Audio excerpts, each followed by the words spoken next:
Now to a Channel 6 News special report. Bell County is continuing to see some of the highest STD rates in the state. Channel 6 News reporter Heidi Alagha has more on what health officials are doing to bring those numbers down. Heidi.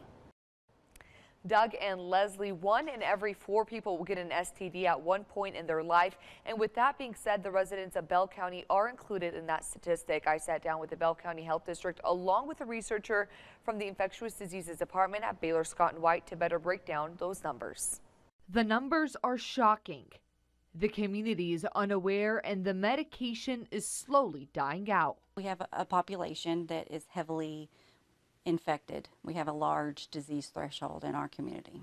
According to the Texas Department of State Health Services, in 2015, Bell County had the second highest gonorrhea rate and third highest rate of chlamydia in Texas. So that puts us higher than Dallas, that puts us higher than San Antonio, Houston, pretty much held the number 1 and 2 spot for case rates in the state for a good 5 years. To put it all in perspective for you, in 2008, Bell County had 1,191 cases of gonorrhea. 7 years later, there were 1,180 cases. The numbers are just as close for chlamydia, with 3,167 cases in 2008 and 3,833 cases in 2015. It's shocking. Temple's not very big. Bell County resident and mother of 3 Stacy Wilbrook didn't need to know the statistics. She made sure her kids knew the risks that come with unprotected sex. Telling them to be cautious, not everybody is safe. My son is in medical school, so he's actually helped give the conversations to his brother and sister. A talk that can help clear up misconceptions. And my 14-year-old made a comment that she was under the impression HIV was treatable. And can go a long way in 2017. But it's very important to have those conversations in a time where we live with Tinder and Grindr and all of these anonymous apps.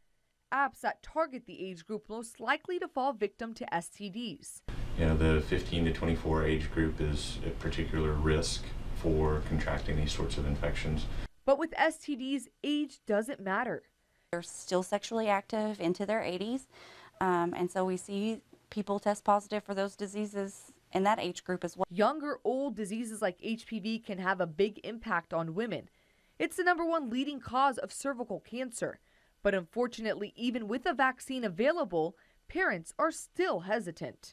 Because they believe by letting their child get the vaccine, it's encouraging them to be sexually active. There are many ways to stay protected. Start with practicing safe sex. Condoms aren't 100% effective, but when they're used properly, they can help lower the risk of getting HIV and other STDs. Get tested. Even if you're in a long-term monogamous relationship, it doesn't hurt for both you and your partner to get checked, especially because the symptoms aren't always there. And lastly, get educated. If there's something about STDs you don't know, the odds are you're not alone, and there's plenty of research for you to read up on to stay STD free. And while chlamydia and gonorrhea are treatable, they are evolving. To the 1930s, with what we used then, there's been a steady resistance that has developed in that particular organism. Meaning the medication is slowly losing its ability to cure the disease. So that's really concerning because as it stands right now, that's kind of our last option for treatment of that particular infection. The good news is a new drug may be on the horizon, and doctors at Baylor Scott & White say it looks promising, but isn't guaranteed. And while the numbers are high for Bell County, health officials are trying to raise awareness by informing residents of the numbers. They're also offering STD testing and protection at both their clinics here in Temple and in Killeen. We have a link to those locations on our website. That's KCENTV.com. Doug, Leslie.